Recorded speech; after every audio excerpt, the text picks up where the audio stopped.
Bueno, yo creo que ya em, vamos a comenzar. Bueno, mi nombre es Valentina Dumar, coordinadora del área académica del grupo, y hoy vamos a estar hablando de glaucoma de tensión normal. La va a dar la charla el estudiante Henry Cantor de cuarto semestre de medicina y nuestro tutor va a ser el doctor Oscar Vélez, médico cirujano de la Universidad Javeriana, especialista en oftalmología de la Universidad de La Sabana y subespecialista en glaucoma de la Universidad Autónoma de México, perdón, y es docente del área de glaucoma de la Escuela Superior en Oftalmología del Instituto Barraquer de América. Bueno, bienvenido, doctor, y primero muchas gracias por estar acompañándonos. Te cedo la palabra a Henry. Muchas gracias por la invitación. Bueno, gracias. Ya voy a colocar la presentación.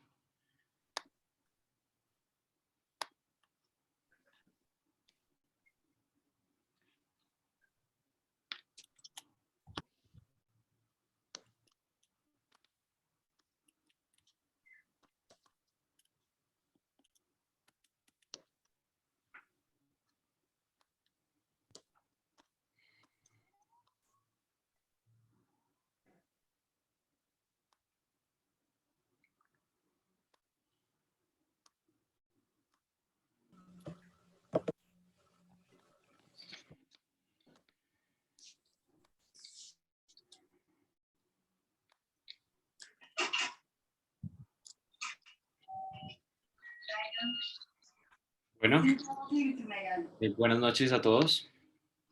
Hoy les traigo a ustedes el tema de glaucoma de presión normal o de tensión normal. Mi nombre es Henry Alejandro Cantor Acevedo y pues estoy en cuarto semestre de medicina. Muy feliz de estar en este grupo. Y bueno, comencemos. En un principio, perdón un poquito el panel de video porque ya. En un principio, bueno, este tema lo hice la revisión de tema a partir de este libro de glaucoma de Sharawi y también el, el caso clínico, es un caso clínico de Canadá. Bueno, entonces, vamos a comenzar viendo la anatomía y fisiología del humor acuoso. Bueno, entonces, partiendo desde la anatomía del ojo, sabemos que tenemos una cámara anterior y una cámara posterior, en la cual, en la cámara posterior, pues encontramos a la uvea, y de la uvea sale el cuerpo ciliar. Y desde este cuerpo ciliar sale un trasudado, el cual va a ser el humor acuoso. Y este humor acuoso va a pasar de la cámara posterior, va a hacer su recorrido hasta llegar a la cámara anterior.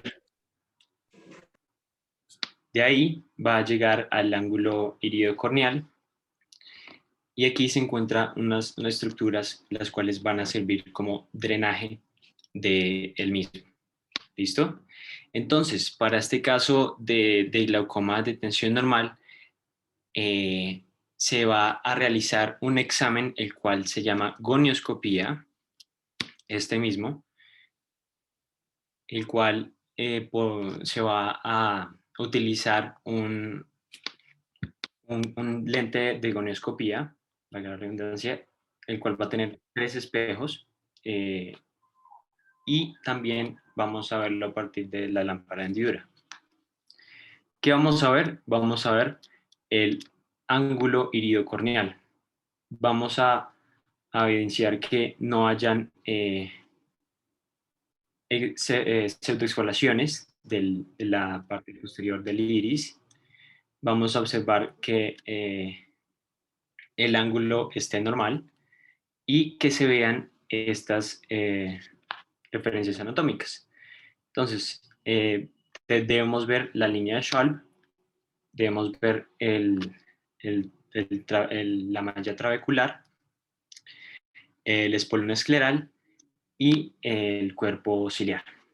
Bien, entonces en este caso pues debemos verlo así, normal. Henry, ahí es importante para que todos sepan. Todo este es el ángulo ideocorneal, pero en realidad la parte funcional de este ángulo va a ser solamente lo que le señalan esas flechas como malla trabecular pigmentada y no pigmentada.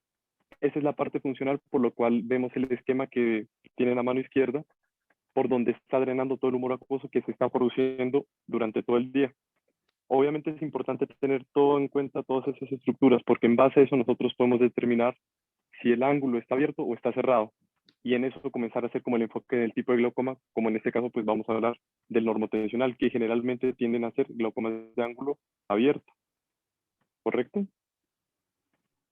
De acuerdo, gracias doctor.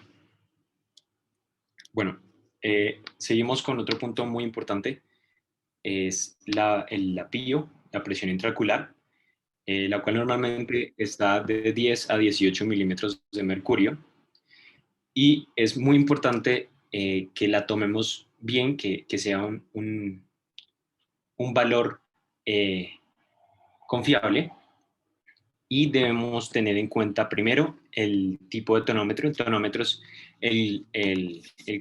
con el cual nosotros vamos a medir la presión intraocular. Hay varios tipos de tonómetros, entre los cuales encontramos el tonómetro de aire, el tonómetro de Perkins y el tonómetro de Goldman. Usualmente se utiliza más que todo el tonómetro de Goldman porque da resultados un poco más confiables. También debemos tener en cuenta la paquimetría corneal, el grosor de la córnea, el cual va a variar entre 500 a 560 micras. ¿Por qué es importante realizar la paquimetría corneal? Porque si llegamos a tener una córnea un poco más gruesa, pues va a generar un poco más de resistencia al tonómetro y nos va a arrojar resultados de lapillo un poco más elevadas. Y pues con el otro caso, que es una paquimetría un poco más baja, más delgada, la córnea, por así decirlo, nos va a salir, obviamente va a estar con menos resistencia y nos va a salir una tonometría un poco más baja. También otro aspecto a tener en cuenta es el ciclo circadiano del paciente, y estos valores van a ser más confiables, la presión intraocular va a ser más confiable en la mañana, tomar en la mañana. Y pues por último el examinador. En esta parte, en los libros generalmente ustedes encuentran esto, que son valores de presión ocular normal de 10 a 18. Sin embargo, los valores oficiales que casi todos los oftalmólogos tomamos es de 10 a 21, incluso desde 6 hasta 21. Obviamente los valores se van a individualizar por cada paciente. O sea, cada paciente va a tener un valor de presión intraocular normal. Y eso uno lo va haciendo determinando pues todas las presiones en diferentes horas de la consulta o incluso realizando seguimiento de presión, curvas de presiones, curvas hídricas o tomando otras características corneales diferentes a la paquimetría como son la histéresis. Pero pues que eso más adelante ustedes ya lo mirarán. Importante que en ese punto tener en cuenta lo que acabas de mencionar, el tonómetro Goldman es el gold estándar en este momento y a partir de él es que comparamos el resto. En la mayoría de estudios, que incluso son ya estudios muy antiguos, han tomado grosores para este tonómetro de hasta 525 a 23 micras. Por eso es lo que mencionas, que si tenemos grosores muy altos, podemos pensar, o muy bajos, podemos sobreestimar o infraestimar la presión. Sin embargo, ya no se debe hacer la corrección que previamente hacíamos en otras épocas, donde decíamos por cada 10, 15 o tantas micras que se nos vaya a cambiar la córnea, hacíamos unas correcciones en la toma de presión. Simplemente lo tomamos como algo para interpretar con el tipo de tonómetro que nosotros usamos y como un factor de riesgo o no factor de riesgo para cada paciente. Bueno. ¿De acuerdo? ¿De acuerdo? Bueno, ahora sí, ya más enfocados pues al tema, vamos con el glaucoma de presión normal. Bueno, el glaucoma de tensión normal va a ser una neuropatía óptica multifactorial progresiva. ¿Ok? Entre lo que caracteriza a al glaucoma de tensión normal es que vamos a observar que la anatomía de la cámara anterior y el ángulo de la cámara anterior, el ángulo iliocorneal, va a estar dentro de la normalidad, como nos estaba comentando el doctor Vélez. La campimetría visual también se va a observar casi normal. Y ahora venimos con las alteraciones biomicroscópicas de la relación copa-disco. En estas se van a hallar algunas excavaciones propias del glaucoma y hallazgos de sufrimiento de las fibras nerviosas. En este caso también se puede observar el signo de bayoneta. Si no estoy mal, me corrige, doctor. Y en el OCT también se pueden observar otros cambios que indiquen la alteración en fibras nerviosas. Más tarde, de mano del caso clínico, podemos relacionar estos dos. Yo coloqué ahí un OCT y lo mismo, el fondo de ojo para ver la relación de copa-disco. Bien, aquí podemos ver una excavación propia del glaucoma. Listo. Dentro de la epidemiología, como tal, el glaucoma corresponde al 43.3% de las causas de discapacidad visual en el mundo.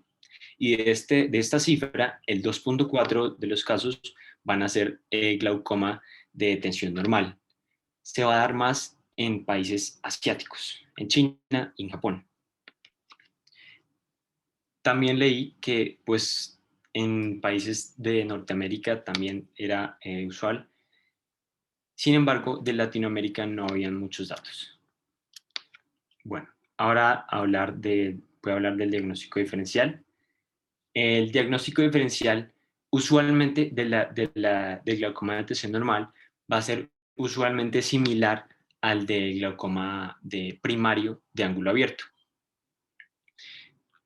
Por eso es necesario que nosotros sepamos distinguir entre el glaucoma de tensión normal y otros tipos de glaucoma. Para ello, podríamos hacer una gonioscopía de cuarto oscuro. Bien. Por un lado, hay otros tipos de glaucoma, como el glaucoma pigmentario de fase tardía, en la cual la presión intraocular ya no está elevada y los signos clásicos de dispersión del pigmento son difíciles de detectar. Esto también puede ser como un tipo de imitación de este tipo de glaucoma, del glaucoma de tensión normal. Entonces, en estos casos es probable que la enfermedad permanezca estable y pues generalmente no se requiera tratamiento alguno. Para el caso del glaucoma primario de ángulo cerrado, se debe descartar con esta conoscopía de cuarto oscuro.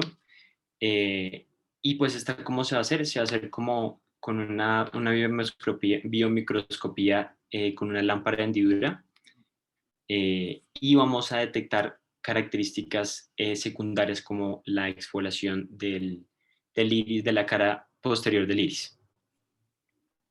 Bueno, hay una aclaración, porque digamos que mezclamos un poquito como los términos.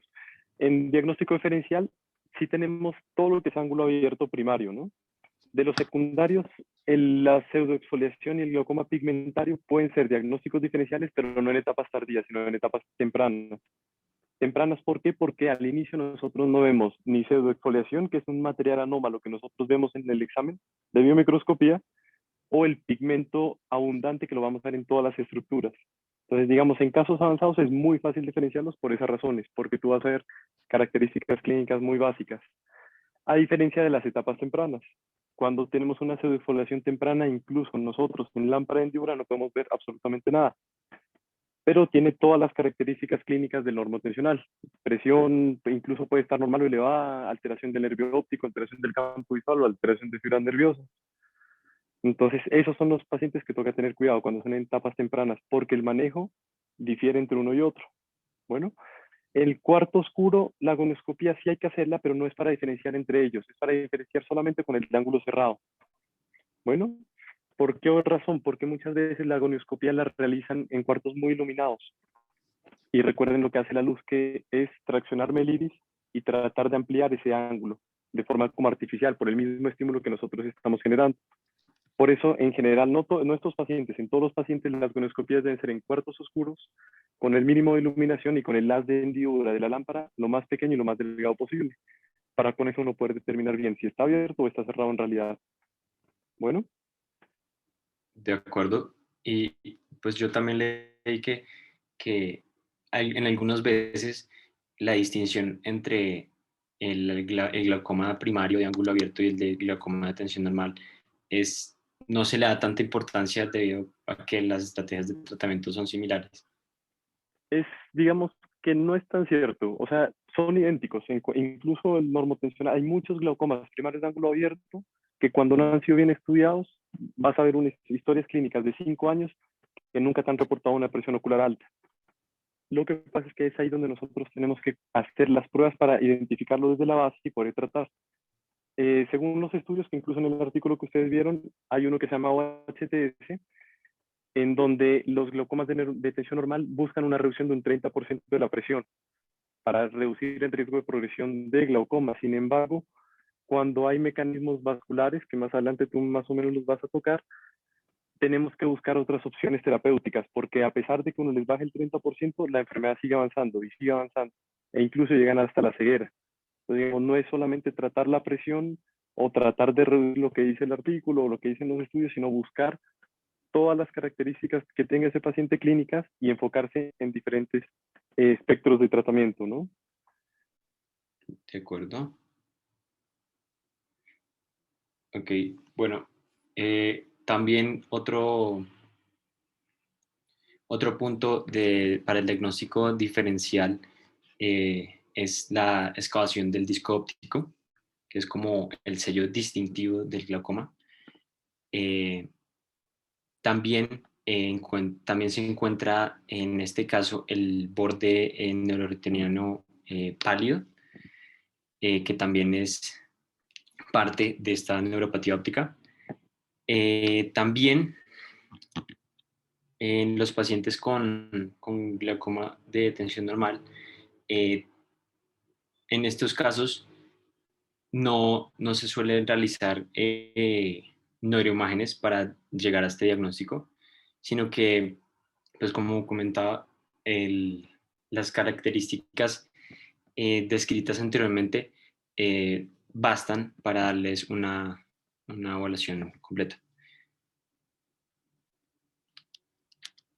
Bueno, entre los factores de riesgo, algunos de estos procesos patológicos mostrados acá están asociados al glaucoma de tensión normal.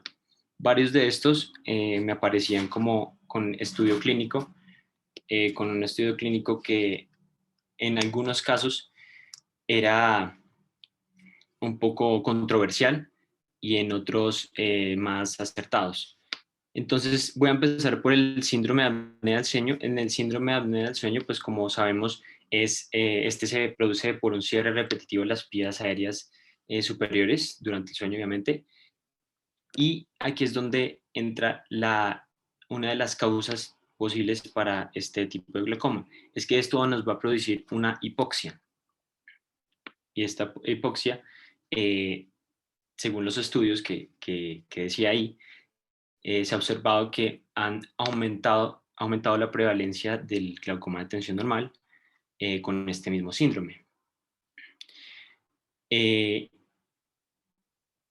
Como dije, en este caso, en este estudio, hay otros que dicen que el porcentaje no es significativo como para decir que sí puede ser causa del síndrome de apnea del sueño, por lo cual también se dijo que si no está asociado con glaucoma, de igual manera se debe darle un tratamiento para esa apnea del sueño para evitar que esa morbilidad pueda incluso conducir al mismo glaucoma, ¿sí? Bueno, ahora seguimos con la presión arterial y la presión de perfusión ocular. Y pues en pues hay una fuerte asociación entre el glaucoma de tensión normal y estas anomalías de presión arterial. Y de hecho, en un estudio que hizo Baltimore Eye Survey, se encontró que la presión diastólica baja está fuertemente relacionada con la prevalencia del glaucoma.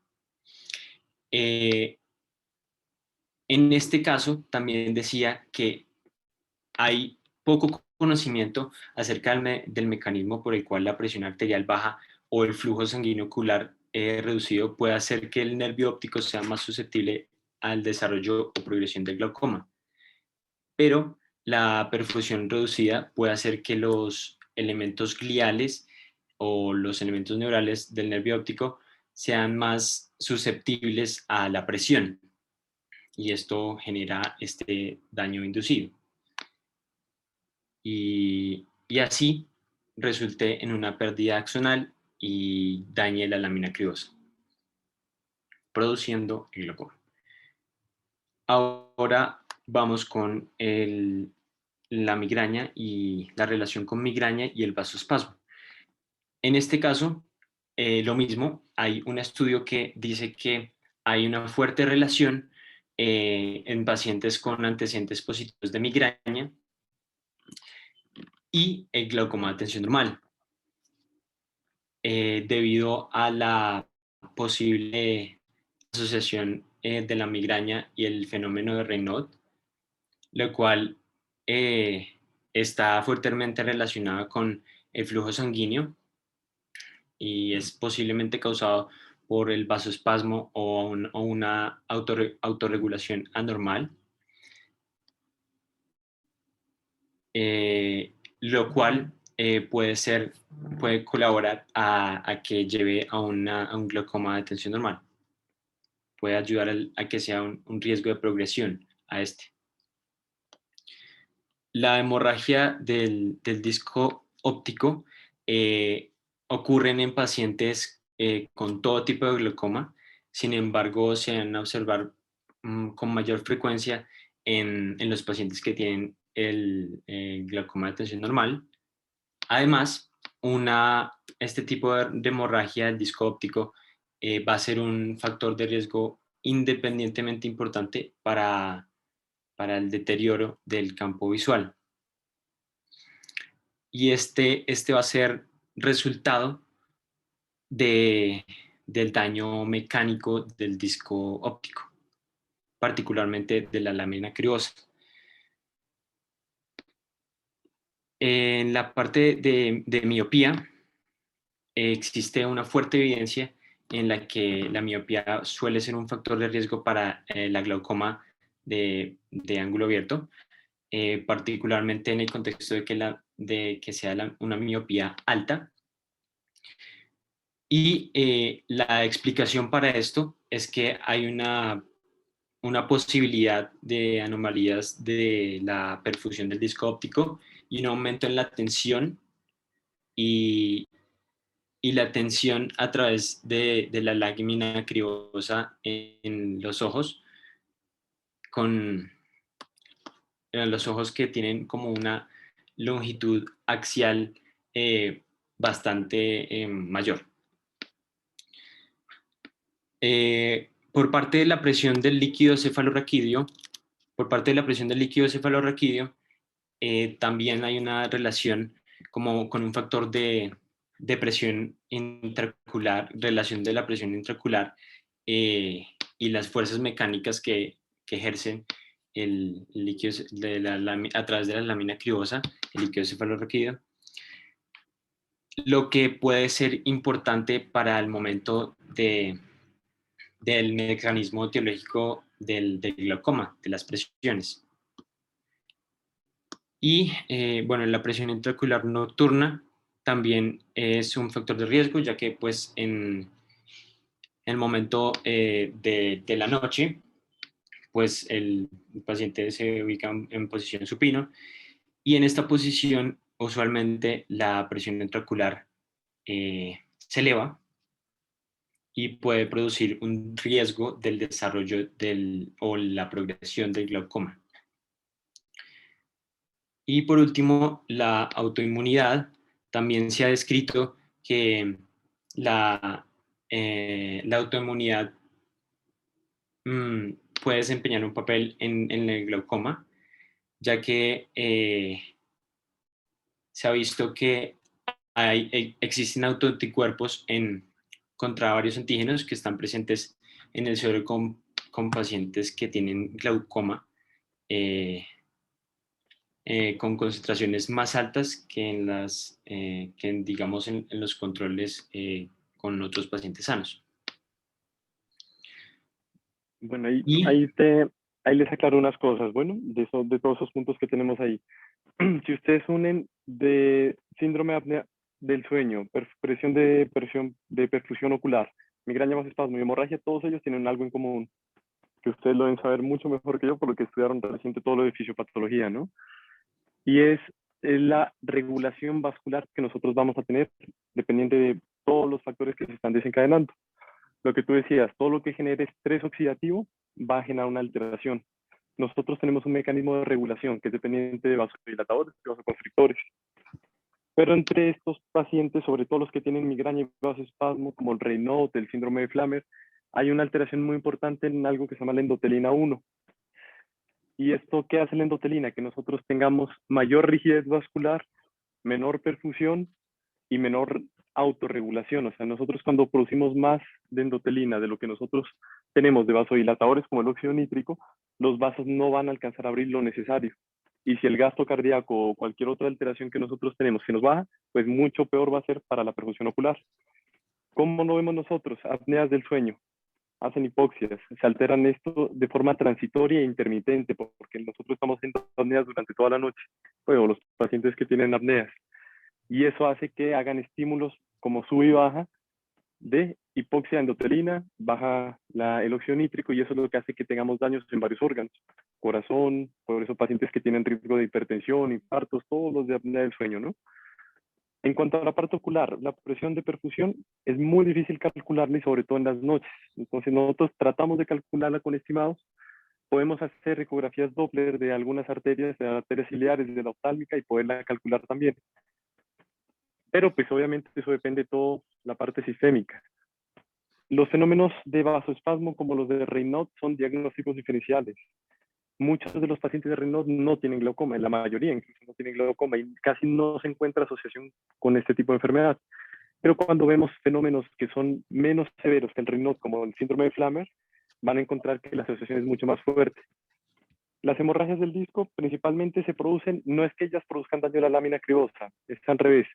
La lámina cribosa tiene alteraciones estructurales que conllevan a que genere fragilidad vascular y esa fragilidad genera migración de sangre que se genera como una hemorragia en astilla, que es la que ustedes encuentran típicamente en los glaucomas de normotensionales. Y esto, digamos, que sí es un signo que es mucho más frecuente en un normotensional que en un primario ángulo abierto o en un secundario incluso, bueno. Entonces, digamos, si ustedes me preguntan clínicamente ¿qué me orienta más a un glaucoma normotensional? Yo diría que es esto, una hemorragia en astilla o hemorragia en llama en la parte del disco o en el nervio óptico. Bueno, y lo último, bueno, la depresión de líquido cefalorraquídeo, recuerden que la lámina cribosa técnicamente es el límite que nos divide entre lo que es ocular y lo que es retroocular. Y depende de esas dos barreras, de la barrera hematorretiniana y de la barrera hematocefalorraquídea. Entonces, todos esos dos valores, cualquier alteración de esas dos presiones, van a hacer que esa lámina cribosa sufra, que los vasos sufran y que la fibra nerviosa sufra, ¿correcto? de acuerdo. Bueno, pasando a esto, vamos al tratamiento. Uy, aquí se me saltó esto. Para el tratamiento va a estar puramente enfocado a reducir la presión intraocular. Va a haber 5 puntos de tratamiento en los cuales coloqué el manejo de presión arterial para el caso de los pacientes que pues manejan presiones arteriales altas. Por parte de sus medicamentos y de lo que estén haciendo para su tratamiento del mismo, se debe hacer un seguimiento con respecto al posible glaucoma. Listo. Por otra parte, también se puede hacer un tratamiento a partir de agentes adrenérgicos. Para este caso se utilizan beta 2 adrenérgicos, entre los cuales pues encontramos más que todo Brimoftal, solamente que pues para este medicamento no es tan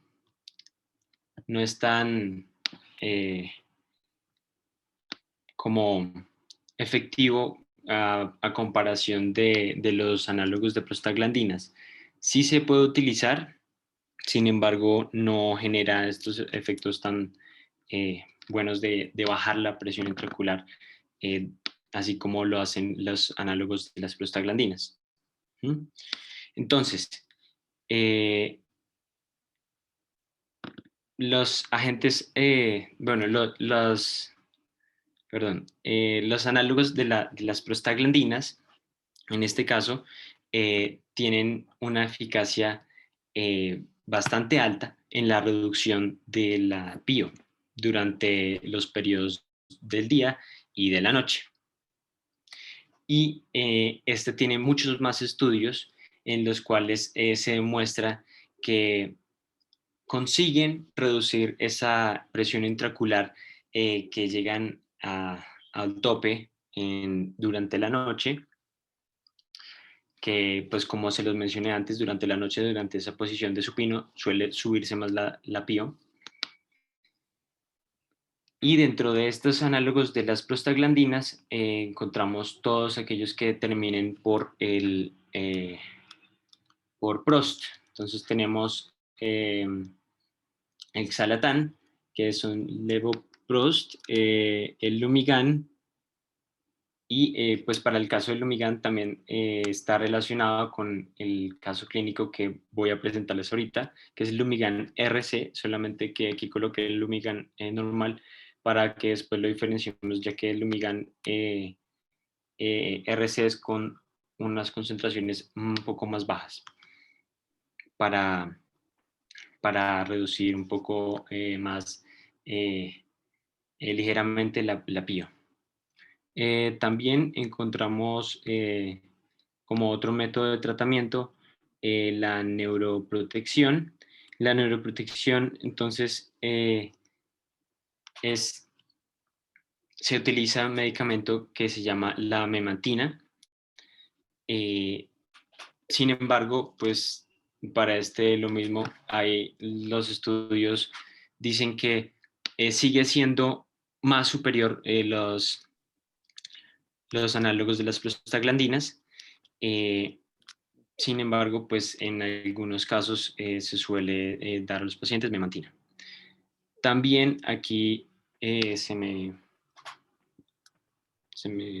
corrió por el video.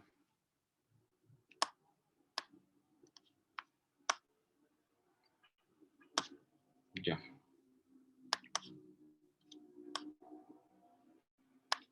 También se va a realizar en algunos casos, cuando ya es necesario, terapia quirúrgica. Y para la terapia quirúrgica vamos a realizar una terapia a base de la trabeculectomía. Y esta es la trabeculectomía. No se deja ya. La trabeculectomía lo que va a hacer es que La operación de drenaje más común se llama trabeculectomía y se realiza en una sala de operaciones como paciente ambulatorio. Con este procedimiento, el oftalmólogo crea un nuevo canal de drenaje para el ojo. La trabeculectomía permite que el líquido del ojo fluya a un área de filtrado llamada ampolla y que está casi oculta debajo del párpado.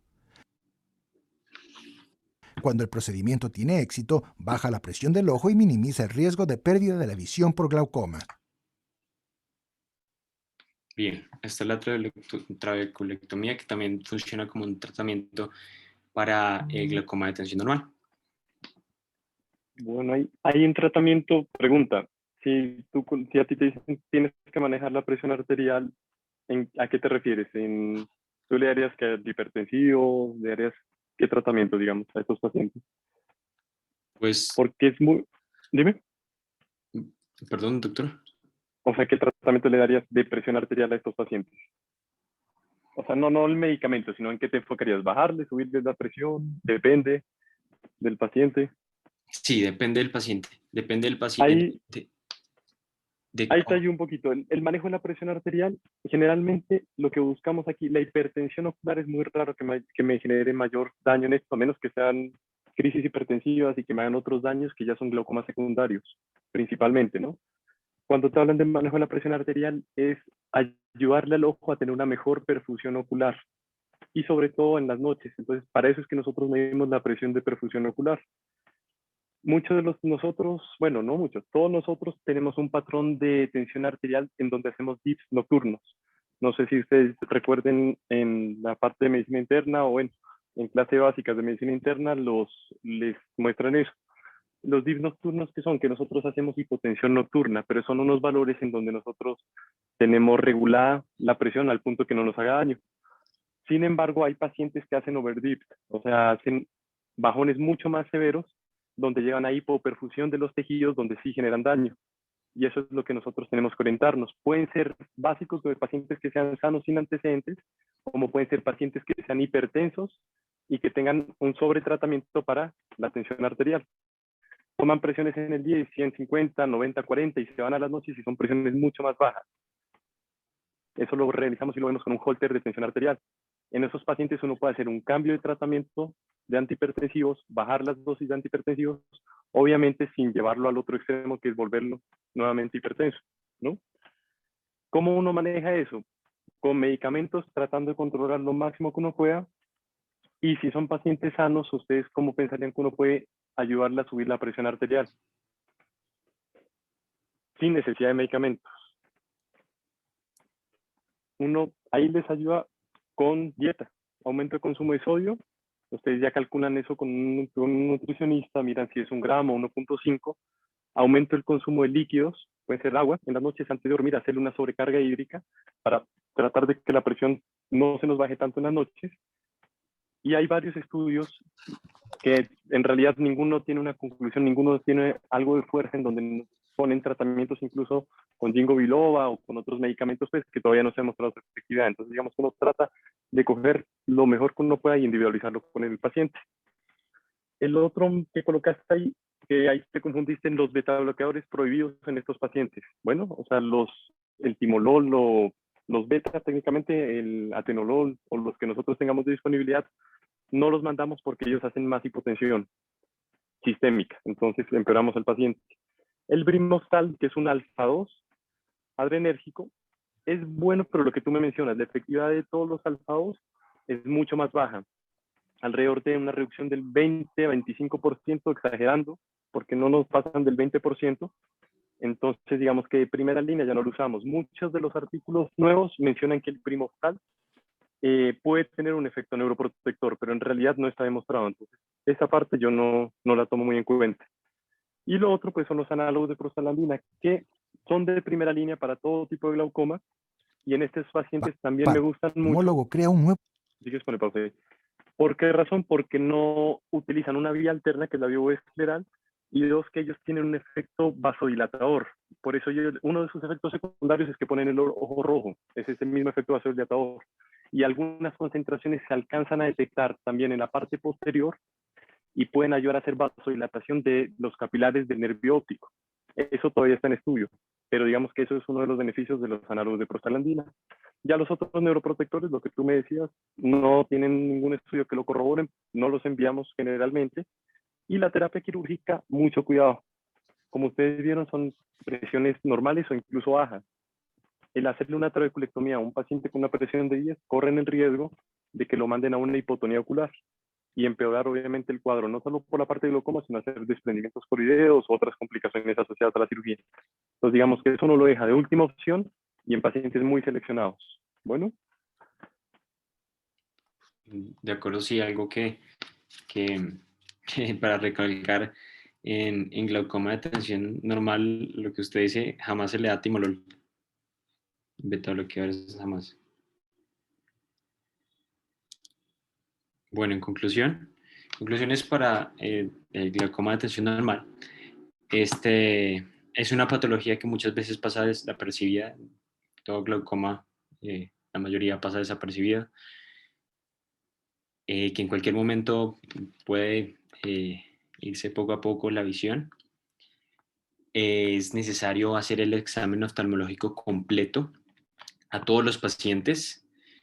Debe incluir agudeza visual, biomicroscopía de segmento anterior, medida de la presión intraocular, paquimetría corneal y biomicroscopía del segmento anterior.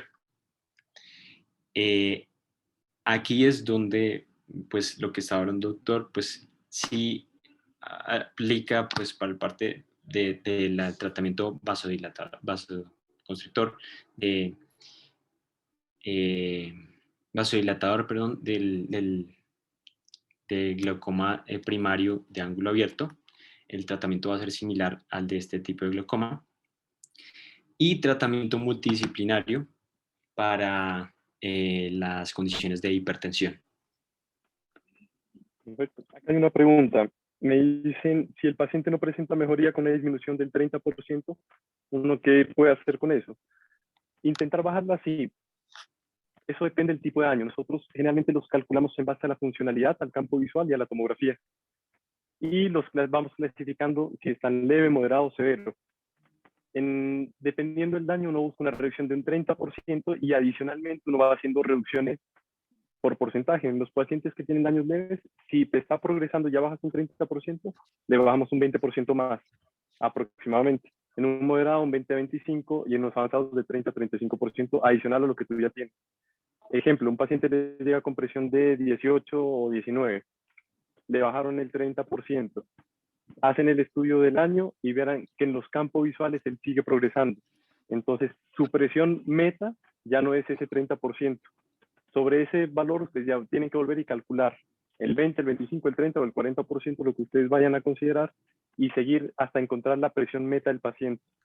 Importante en las historias clínicas que ustedes coloquen eso en algún momento, si les va a tocar, la presión basal del paciente y cuál es la meta, para que a medida que ustedes hagan sus controles tengan un objetivo diferente si está progresando o un objetivo igual si el paciente se mantiene estable. Listo, gracias. Bueno, seguimos ahora con el caso clínico. En el caso clínico, pues es de Canadá. Se trata de un paciente masculino de 68 años, de raza caucásica. Su motivo de consulta fue por una remisión desde optometría por una leve asimetría en la copa de la cabeza del nervio óptico. Sus antecedentes farmacológicos, aquí importante, trazodona antes de dormir para insomnio, hipratropio para tratar síntomas de POC y telmisartán todas las mañanas para hipertensión, bastante relacionadas con este tipo de glaucoma. Traumatológicos, quirúrgicos y familiares no refiere. Él dice tener las citas regulares con el médico de cabecera y, muy importante también, tiene una dieta balanceada. Al examen oftalmológico tiene una visión sin corrección de 6/9 del ojo derecho y el ojo izquierdo de 6/12. Ligeramente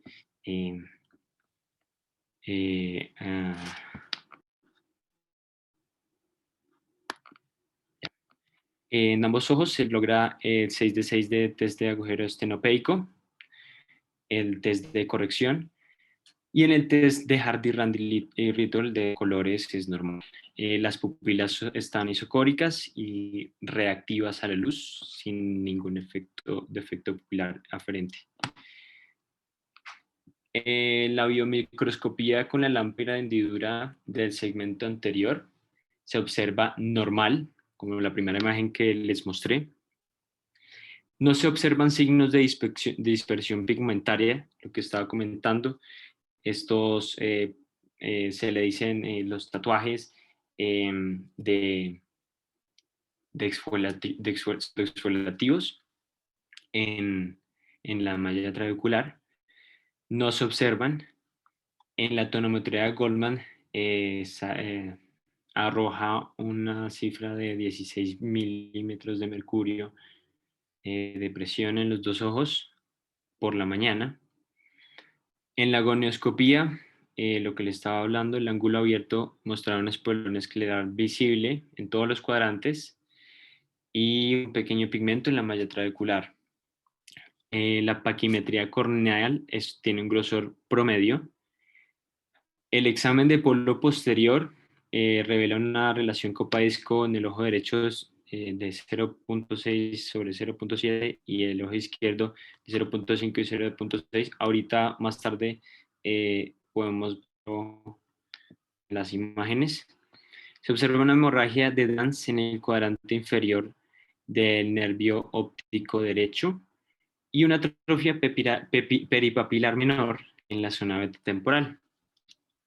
Los vasos retinianos están ligeramente tortuosos, probablemente secundario a la hipertensión arterial, y no hay entrecruzamientos arteriovenosos.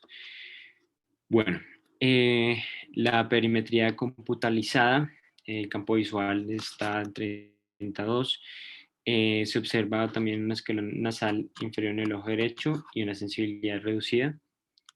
Aquí está el cuadro que mostraba de la presión intraocular diaria.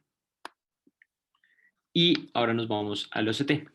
Aquí, como mencionaba antes, la relación copa-disco no está anormal y se observa una pequeña hemorragia por acá. Los vasos se observan un poco tortuosos. Por aquí hay una pequeña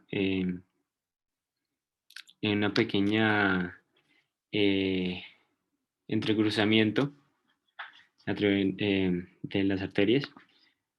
También, no, aquí no sé si se puede acercar, pero se observa el signo de bayoneta, que es que se observa como los vasitos pasando por encima y luego entran más adelante.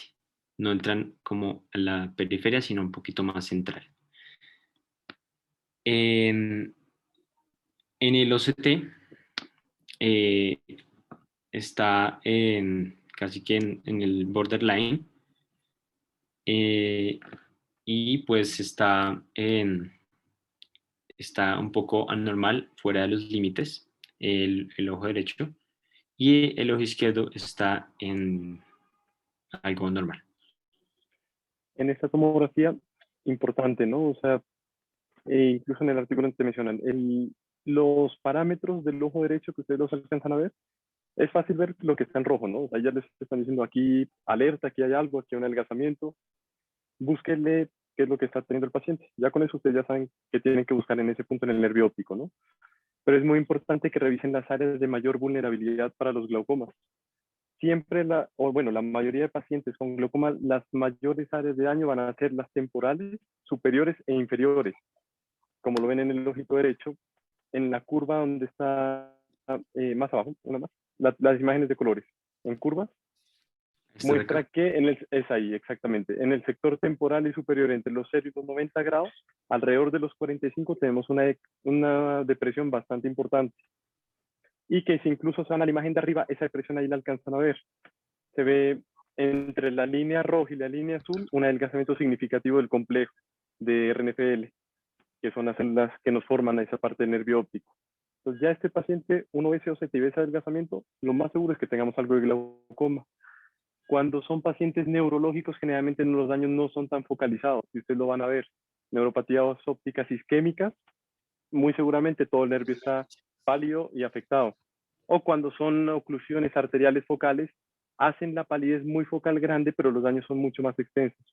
a diferencia de estos que, digamos, están en etapas tempranas y que los cambios son mínimos, no creo que hayan alterado funcionalmente el campo visual de una forma significativa, pero que ya te dan para el diagnóstico de glaucoma.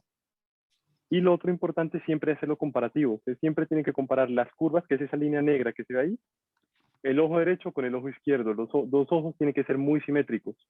Y no solamente la simetría de la excavación, sino que también la simetría de RNFL. Miren los picos que están haciendo. El primer pico del ojo izquierdo se exagera un poquito porque preciso cruzó entre el vaso o la arteria que está ahí pegada. Pero en general son picos mucho más altos comparados con los del ojo derecho. Y eso ya me indica que puede haber un glaucoma. Del ojo izquierdo se ven muy normales, solamente le vigilaría la parte temporal, que ustedes ven que la curva se adelgaza y que se asocia a esa área de atrofia peripapilar, que se ven las fotos de arriba. Pero el resto, todo lo que tú me mencionaste, ¿vale? Vale, perfecto. Sí, pues yo acercándome un poquito más hacia esta parte de la copa disco, eh, como dije, se puede observar que los vasos no están llegando como a la periferia, sino que están llegando un poco más hacia adelante. Y pues me imagino que también pues tiene que ver con el OCT, sí. Doctor. ¿Me escuchan? Sí, doctor. ¿Sí me escuchan? Ah, bueno, qué pena. Los vasos sí se desplazan. Acuérdense que a medida que nosotros vamos perdiendo ese anillo neuroretiniano, el anillo se pierde no solamente en funcionalidad, sino que el soporte glial que le daba a esas fibras nerviosas con el tiempo también se va perdiendo. Y por lo tanto los vasos ya no tienen ese soporte o ese pliegue donde ellos hacen ese cruce, sino que cada vez se nos van desplazando hasta que llegan a un punto donde comienzan a hacer la bayoneta, que es la que tú me mencionabas, porque ya el soporte en ese borde no está, sino que se va hacia la parte de atrás, hace la curvatura sobre lo que nos queda de soporte glial, si es que lo hay, porque hay muchas veces que ya no hay nada, y sale hacia la retina. Y esos son los vasos patológicos que más corresponden a la parte de glaucoma. Sí, sí, de acuerdo, sí, sí, he leído. Es como va de la mano del glaucoma. Exacto. Entonces, pues según estos estos exámenes diagnósticos, pues el doctor pues, llegó a la conclusión que podría ser un glaucoma de tensión normal y le dio de tratamiento, le suministró Lumigan RC, que es un análogo de prostaglandinas. Este es una prostamida. De los análogos de prostaglandinas, nosotros tenemos el Latanoprost, que es el Salatán, bueno, y otras marcas, y tenemos el Travaprost, que es el otro análogo de prostaglandina. Este, que es una prostamida, en cuanto a potencia, es más potente que los otros dos. Obviamente tiene más efectos adversos en cuanto a la superficie ocular, pero digamos que es un muy buen medicamento. Y lo ideal, si lo vamos a usar, es usar concentraciones más bajas. El Lumigan que tú me mostraste tiene 0,03. Este tiene 0,01 y si lo podemos conseguir el que viene sin preservante, pues va a ser mucho mejor, menos toxicidad para el paciente, con toda la efectividad que esos tratamientos traen.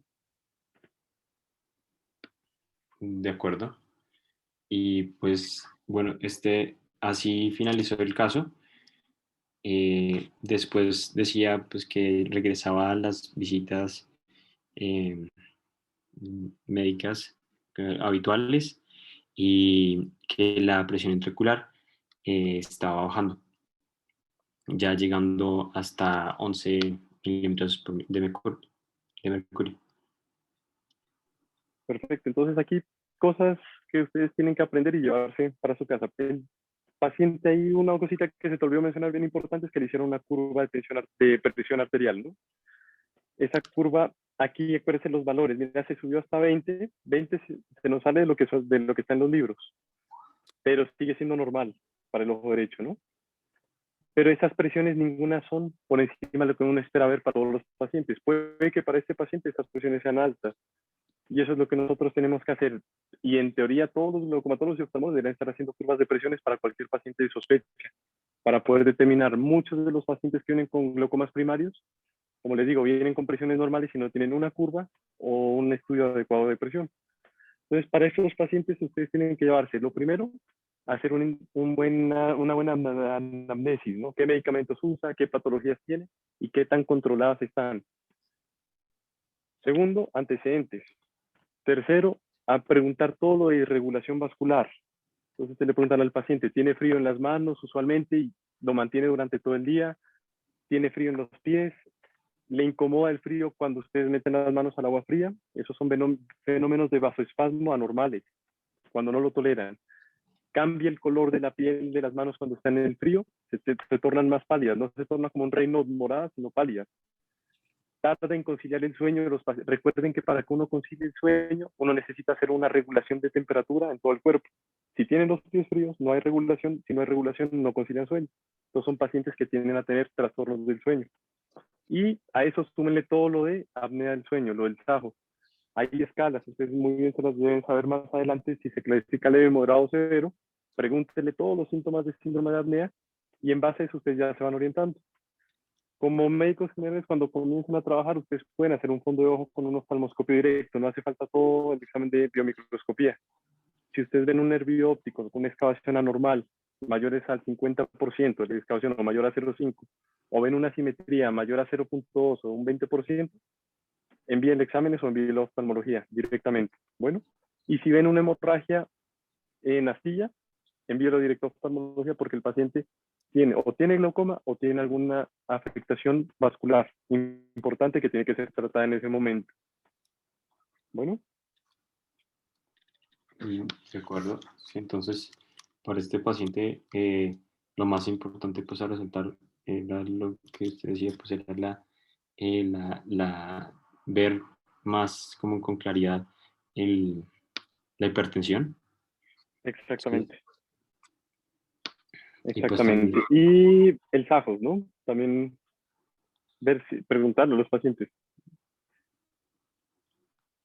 ¿El qué, perdón? La apnea obstructiva. Ah, la apnea obstructiva. Sí. Exactamente. No sé si ustedes aquí me dejan compartir pantalla. Creo que te toca cerrarla allí y les muestro un paciente que tiene un glaucoma normotensional rápidamente ya para terminar.